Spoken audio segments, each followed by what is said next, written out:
आज की क्लास के अंदर हम पॉलिटिकल के उस पोर्शन को शुरू करने वाले हैं जो कि स्टेट लेवल का होगा, यानी इसकी शुरुआत हो जाएगी राज्य सरकार से।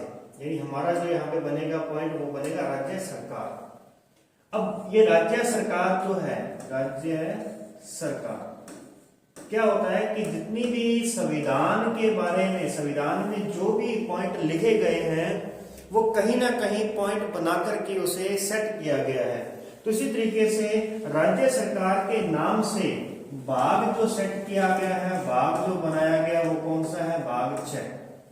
भाग 6 का नाम दिया गया है राज्य सरकार, और राज्य सरकार का उल्लेख जो हमें मिलेगा वो 152 से लेकर के 237 अनुच्छेदों में मिलेगा। 152 से लेकर के 237 अनुच्छेद तक हमें मिलेगा। तो देखिए जरा, टोटल अनुच्छेद कितने हैं? 395। उसमें से कितने आ गए? 152 से लेकर के 237 तक आ गए। भाग कितने हमारे पास में? 22 भाग है, जिसके अंदर 6वां भाग हमारा राज्य सरकार के नाम से शुरुआत होती है। इसके बाद में देखिए तो इसका राज्य सरकार, अब हम बात कर रहे हैं राज्य सरकार के ढांचे की। सरकार का जो ढांचा है, भले वो संघ सरकार हो, भले वो राज्य सरकार हो, उसका ढांचा कैसा है? वो है 3 स्तर का ढांचा है। यानी हमें यहाँ पर 3 अंग मिलेंगे। अगर आपसे पूछा जाता है कि सरकार के अंग कितने, तो अंग तो आएंगे 3, और अगर पूछे कि सरकार के स्तंभ कितने, तो स्तंभ आएंगे 4। तो फिर चौथा स्तंभ इसका कौन है? तो देखिए पहले 3 अंग देख लेते हैं। पहला अंग है इसका कार्यपालिका। कार्यपालिका का उल्लेख हमें पहले मिलेगा। दूसरा बात हमें उल्लेख मिलेगा व्यवस्थापिका। व्यवस्थापिका का उल्लेख मिलता है। और 3rd नंबर पे मिलता है न्यायपालिका का उल्लेख। न्यायपालिका, न्यायपालिका, ठीक है। अब यहां पर देखिए कि जब आपसे पूछा जाए कि पहला अंग कौन सा है, तो कार्यपालिका, परंतु हम शुरुआत हमेशा व्यवस्थापिका से करते हैं, क्योंकि व्यवस्थापिका का जो काम है क्या रहता है? कानून का निर्माण करना। इसका काम क्या रहता है? कानून या विधि का निर्माण करना होता है। इसका अर्थ होता है उसे लागू करना। और न्यायपालिका से आप समझ सकते हैं कि यदि उससे, उस कानून से, उस विधि से किसी को नुकसान होता है तो उसका न्याय करना या उसकी जांच करना, ये न्यायपालिका का कार्य रहता है। अब कौन सा कानून बना है, कौन सा लागू हुआ है, और क्या उस पर सही तरीके से न्याय हुआ या नहीं हुआ, इसके लिए चौथा स्तंभ काम आता है, जिसका नाम है प्रेस, जिसे कहते हैं मीडिया। तो इसीलिए सरकार 4 स्तंभों पर टिकी हुई है। अगर उनमें से एक भी स्तंभ गायब होता है तो सरकार का जो ढांचा है ये विफल हो जाता है। परंतु उसमें से काम करने वाले जो अंग हैं वो 3 ही रहते हैं। ये हुई बात हमारे पास में सरकार के ढांचे की। अब इसी अकॉर्डिंग हम देखने जा रहे हैं यहाँ पर कि अब हमें कार्यपालिका का उल्लेख हमें कहाँ मिलेगा। तो समझिएगा, पहले जिस प्रकार से भारत सरकार का ढांचा है उसी प्रकार ऐसा कैसा राज्य सरकार का ढांचा है, तो किस किस बात को यहाँ पर अपनाया गया है उसे हम यहाँ पर देखने वाले हैं। भारत सरकार ने व्यवस्थापिका में किसको अपनाया है? संघात्मक व्यवस्था को, संघात्मक व्यवस्था को अपनाया है, जो कि कहां से ली गई है? कनाडा से ली गई है। कार्यपालिका में किसको अपनाया गया है? संसदीय प्रणाली को, संसदीय प्रणाली को अपनाया गया है, जो कि ब्रिटेन से ली गई है, ब्रिटेन से ली गई है। और न्यायपालिका के अंतर्गत एकीकृत न्यायपालिका को अपनाया गया है, न्यायपालिका को अपनाया गया है। और ये कहां से अपनाया है? अमेरिका से। ये पॉइंट आ गया हमारे पास में। अब हम इसको समझते हैं कि संघात्मक व्यवस्था क्या होती है।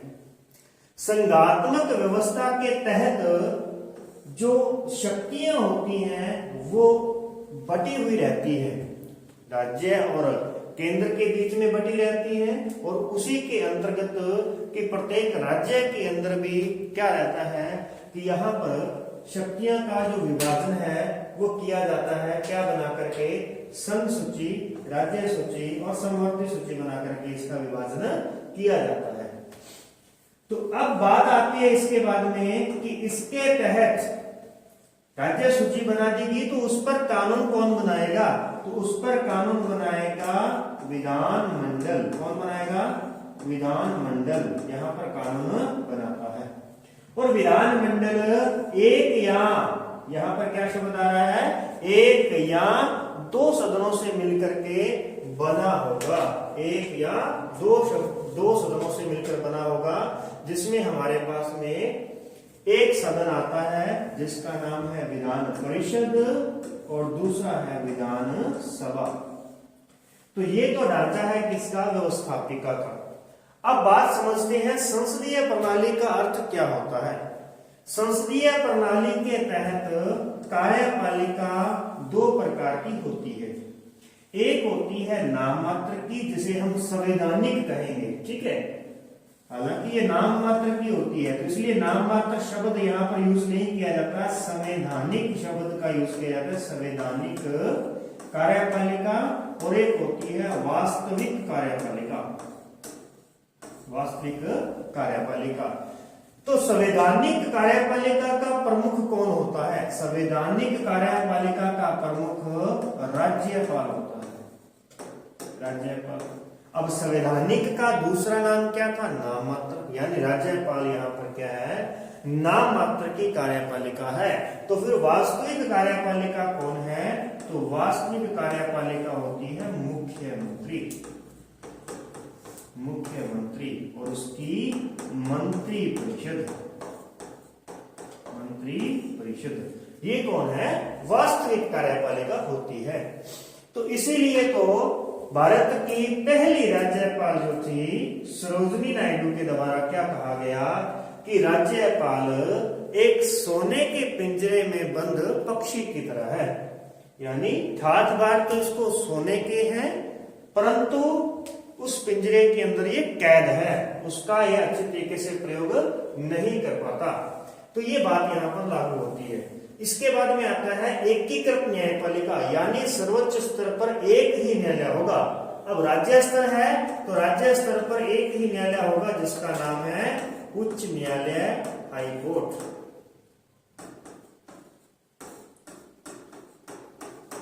और जैसे कि जिले के अंदर जिला न्यायालय होगा और कई जिलों को मिलाकर के एक राज्य बनता है, और प्रत्येक राज्य के अंदर एक उच्च न्यायालय होता है, और कई राज्यों से मिलाकर के एक संघ बनता है, भारत बनता है। तो भारत के अंदर भी एक ही न्यायालय होगा जिसका नाम है सुप्रीम कोर्ट। तो ये इस प्रकार से इनका अर्थ हमने यहाँ पर देखा। अब हम देख लेते हैं कि ये जो है व्यवस्थापिका, कार्यपालिका और न्यायपालिका, इनका उल्लेख कहां पर किया गया है। तो चलिए देखें। कार्यपालिका का उल्लेख सबसे पहले मिलेगा अनुच्छेद 52 से लेकर के कहां तक, 167 तक।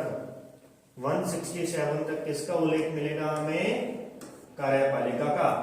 उसके बाद में 168 से शुरू करेंगे और ये चलेगा 213 तक चलेगा, 213 तक। और उसके बाद में चलते हैं 214 से लेकर के 237 तक किसकी बात चलती है, न्यायपालिका की बात चलती है। यहां बात हुई। अब कार्यपालिका 152 से शुरू हुई, 167 तक टोटल कार्यपालिका का उल्लेख आ जाएगा। तो फिर इसके अंतर्गत हम देखते हैं कि राज्यपाल कहां पर आता है। तो राज्यपाल का उल्लेख 153 में आता है, 153 में आता है, और 163 में ही आता है किसका, मुख्यमंत्री का उल्लेख, मंत्रियों का उल्लेख जो है 163। और 163 में क्या आ जाएगी, मंत्री परिषद आ जाएगी, 163 में मंत्री परिषद। यहां बात करते हैं तो 168 के अंतर्गत कौन आ गया, विधानमंडल। 169 में कौन आ गया, विधान परिषद। और 170 में आ गया विधानसभा। तो ये आ गया हमारे पास में। इसके बाद में देखते हैं यहां पर, तो हाई कोर्ट का उल्लेख कहां मिलता है? 214 में। तो पहले तो आपने इस प्रकार से सामान्य जो इंपॉर्टेंट हमारे पास में अनुच्छेद है उन्हें देख लेना है, और फिर हम इस पर विचार करते हैं और आगे चल करके। जल्दी से इस ढांचे को बना लीजिए या स्क्रीनशॉट ले लीजिए, और फिर हम बढ़ते हैं नेक्स्ट पॉइंट पर।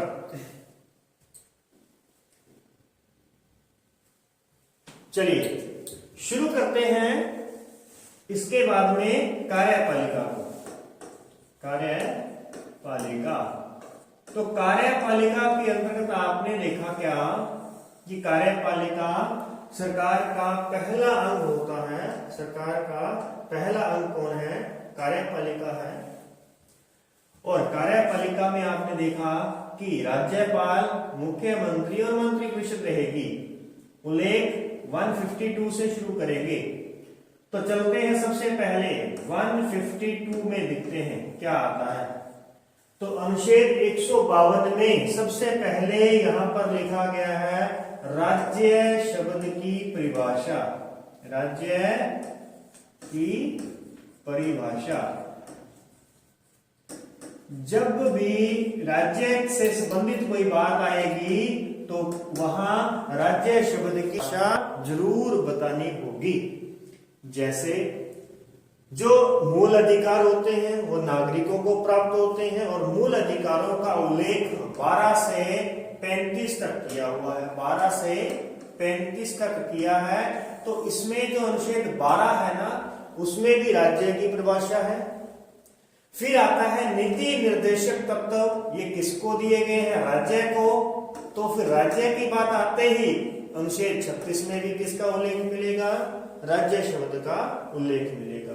और ऐसे ही अनुच्छेद 152 बात किसकी हो रही है? राज्य सरकार की। तो राज्य शब्द की परिभाषा यहां पर भी देखी होगी। तो राज्य शब्द की परिभाषा कहां कहां पर लिखी गई है बताएंगे जरा। राज्य शब्द की परिभाषा कहां दी गई है?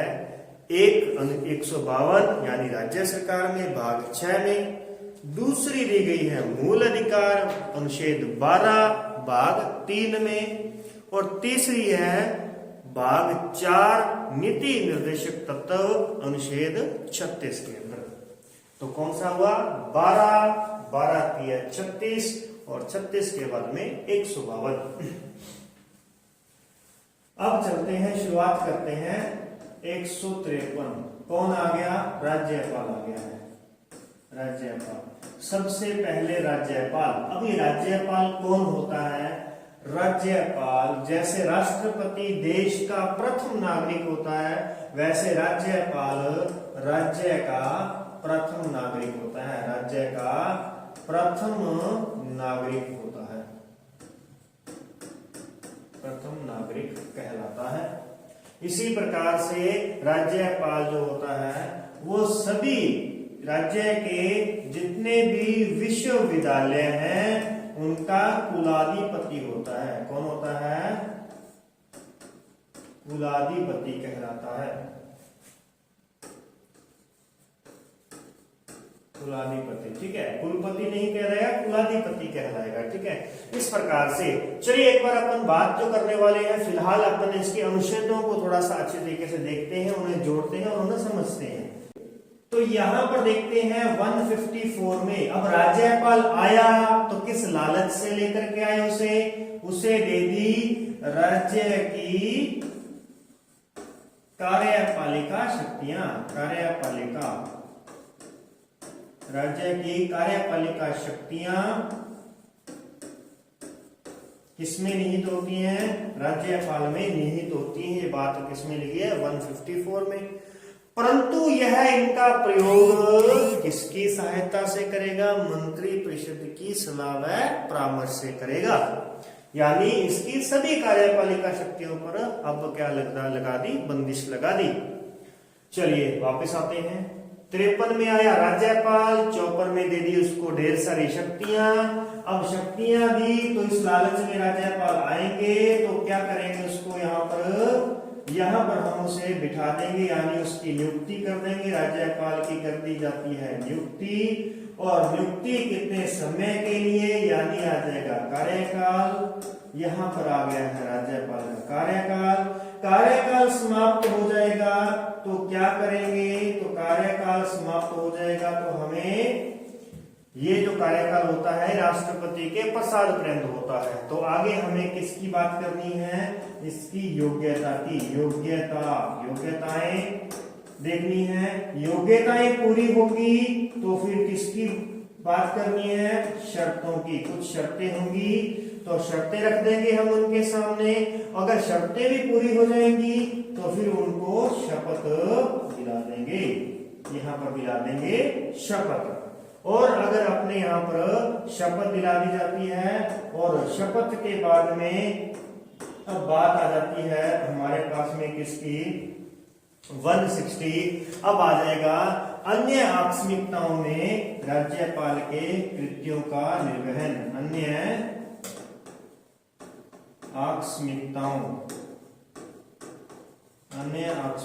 में राज्यपाल के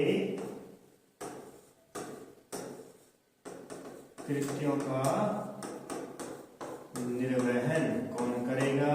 तो ये बात इसमें यहाँ पे लिख दी कि यहाँ आ गया हमारे पास। देखो सबसे पहले राज्यपाल आए, उनको शक्तियां दे दी गई, फिर उसकी नियुक्ति की गई। नियुक्ति के बाद में उनका कार्यकाल डिसाइड कर दिया गया। कार्यकाल पूरा हुआ, योग्यता बता दी गई कि योग्यता क्या रहेगी। योग्यता पूरी हुई तो शर्त बता दी गई कि ये शर्तें रहेगी, और शर्तें भी अगर पूरी कर ली गई तो तब उनको शपथ दिला दी गई। और शपथ दिलाने के बाद में अगर उनको अचानक कोई बीमारी या कोई आपातकालीन स्थिति बनती है तो लिख दिया गया कि अन्य आकस्मिकताओं में राज्यपाल के कृत्यों का निर्वहन यहाँ पर कौन करेगा। तो यहाँ पर कुछ राष्ट्रपति यहाँ पर डिसीजन लेगा इसके बारे में। इसके बाद में आगे चलते हैं तो 161 में बात करते हैं। तो यहाँ आ जाएगा क्षमादान की शक्ति। तो जिस प्रकार से राष्ट्रपति के पास क्षमादान की शक्ति होती है, वैसे ही राज्यपाल के पास में भी इसकी शक्ति होती है, परंतु यह फांसी की सजा को टाल नहीं सकता, फांसी की सजा को बदल नहीं सकता। बस क्या कर सकता है, सजा के अंदर उसका लघुकरण कर सकता है, उसको स्थगित कर सकता है कुछ समय के लिए, या उसे कुछ समय कारावास में बदल सकता है। तो यहाँ पर ये 3 इसकी शक्तियां रहती हैं क्षमादान के मामले में। यहाँ हो गया। अब इसके बाद में अब 161 अब राज्यपाल ने क्या किया, राज्यपाल के बारे में हमने सब कुछ देख लिया। राज्यपाल ने क्षमादान भी कर दिया। अब हमें जरूरत है तो थोड़ी सी और व्यक्तियों की जरूरत है, थोड़े से और व्यक्ति लाने होंगे। तो कैसे लेकर के आएंगे, 162 में लिख दिया गया कि राज्य सरकार का विस्तार। राज्य सरकार का विस्तार। अब हम इस राज्य सरकार का क्या करने जा रहे हैं, विस्तार करने जा रहे हैं। तो विस्तार कैसे हो सकता है, विस्तार होगा मंत्री परिषद को लाने से। मंत्री परिषद यानी मंत्री परिषद को लाएंगे तो थोड़ा और लोग जुड़ जाएंगे सरकार के अंदर, और जब और लोग यहाँ पर जुड़ जाएंगे तो अब इन मंत्री परिषद के ऊपर हमें निगरानी के लिए भी किसी को, इसको हैंडल करने के लिए, मंत्रियों को हैंडल करने के लिए किसी को तो बिठाना होगा। तो किसको बिठाया जाएगा, मुख्यमंत्री को। किसे, मुख्यमंत्री को। परंतु इन सबको क्या नहीं पता, विधि के बारे में अच्छी तरीके से नहीं आता, विधि के ज्ञाता ये नहीं है, क्योंकि ये राजनीतिज्ञ होते हैं। ये राजनीति करके यहाँ पर वोट प्राप्त करके यहाँ पर आए हैं, तो फिर इनको विधि के साथ चलने के लिए कौन यहाँ पर बिठाना पड़ेगा। तो विधि के लिए इनके पास बिठाया जाएगा महाधिवक्ता। कौन बैठेगा, महाधिवक्ता को बिठाया जाएगा, जो इनको बताएगा कि आप जो भी कानून या जो भी विधि का निर्माण करने जा रहे हो, ये संविधान के पक्ष में है या विपक्ष में है। कल को आपके सामने आकर कोई व्यक्ति ये बात पूछ सकता है, इसीलिए आप इसको पहले से ही समझकर चलिए। तो ये महाधिवक्ता जो होता है ये बहुत बड़ा विधि वेत्ता होता है, विधि अधिकारी होता है ये, और ये कहाँ नियुक्त किया जाता है? ये मंत्रियों को और मुख्यमंत्री को सलाह देने के लिए विधि के समक्ष, विधि के जब विधि बनाई जाती है, क्योंकि जितने भी प्रस्ताव विधि बनने के लिए जाते हैं, जैसे राज्यसभा में, लोकसभा में जाते हैं, तो वो मंत्री परिषद बना करके भेजती है, प्रस्ताव बना करके भेजती है। अब वो प्रस्ताव जो बनाया गया है, जो कानून बनाना है, क्या वो विधि के पक्ष में है, विधि के अनुरूप है, ये बात मंत्रियों को नहीं पता, क्योंकि वो तो पॉलिटिक्स है। तो इसीलिए किसको पता होती है? महाधिवक्ता को। और भारत सरकार की बात करें, सेंट्रल सरकार की बात करें, तो वहां होता है महान्यायवादी। तो वहां महान्यायवादी जो होता है वो बताता है कि भी संसद में जब ये जाएगा या विधानमंडल में जब ये हमारा प्रस्ताव जाएगा, तो विधानमंडल के आगे से कौन कौन से प्रत्युत्तर आ सकते हैं, विधानमंडल हमारे इस प्रस्ताव को क्या कहकर ठुकरा सकती है, इसलिए हमें उन सभी पॉइंट से बचना होता है। तो सभी से बचना है तो अच्छी तरीके से हमें उसकी जानकारी होनी चाहिए कि हमारे इस प्रस्ताव में क्या कमी है। तो इसीलिए वो सब कौन बताता है? महाधिवक्ता बताता है। तो जब ये प्रस्ताव चला जाता है तो अब आ जाता है हमारे पास में 166। तो 166 के तहत अब कर दिया जाएगा क्या? राज्य सरकार की कार्यवाहियों का संचालन। राज्य सरकार की कार्यवाहियों का संचालन। अब संचालन कर दिया गया और 167 में सबसे पहला कर्तव्य क्या हुआ? सीएम, मुख्यमंत्री का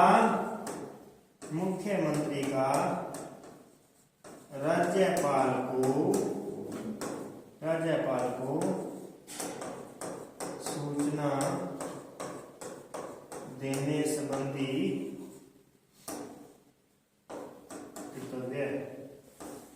देने सभी कृत्य। ठीक है, तो देखिए कैसे किया हमने, क्या समझा? हमने समझा कि सबसे पहले राज्यपाल आया, अनुच्छेद 152 में राज्य की परिभाषा दी, 53 में राज्यपाल बुलाया गया, 54 के अंदर उसको शक्तियां दी गई, 55 के अंदर उसकी नियुक्ति कर दी गई, 56 के अंदर क्या कर दिया गया? उसका कार्यकाल डिसाइड कर दिया गया, 57 में योग्यता पूछी गई, पूरी होने पर उसको शर्त दे दी गई, 58 में उससे शर्तें बताई गई कि भी ये शर्त है आपको राज्यपाल बनने की, और जब वो भी शर्तें पूरी कर दी तो ठीक है, अभी फाइनल है, अब इनको शपथ दिला देते हैं। तो उनको क्या कर दिया गया? शपथ दिला दी गई।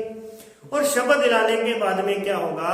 अब हो सकता है कि पद उसका रिक्त हो जाए, आकस्मिकता कोई आपातकाल हो जाए, तो अन्य आकस्मिकताओं के समय उसके कृत्यों का निर्वहन की बात कह दी गई।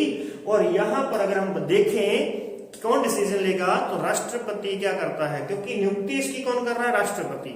और राष्ट्रपति एक राज्यपाल को 2 राज्यों का राज्यपाल भी बना सकता है, एक व्यक्ति को 2 राज्यों का राज्यपाल भी बना सकता है।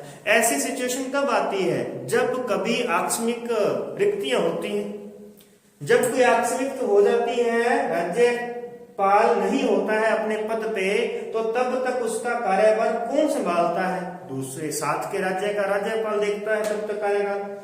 उसके बाद में इसको दे दी गई क्षमादान की शक्ति, शक्तियों से शुरुआत की, शक्तियों पे समाप्त किया। अब हमें जरूरत है, हमने एक ही व्यक्ति के बारे में बहुत कुछ पढ़ लिया, अब हमें जरूरत है कुछ और व्यक्तियों को कार्यपालिका में जोड़ने की, क्योंकि कार्यपालिका का काम होता है कानून को लागू करना, लेकिन वो लागू इतनी जल्दी से नहीं हो सकता।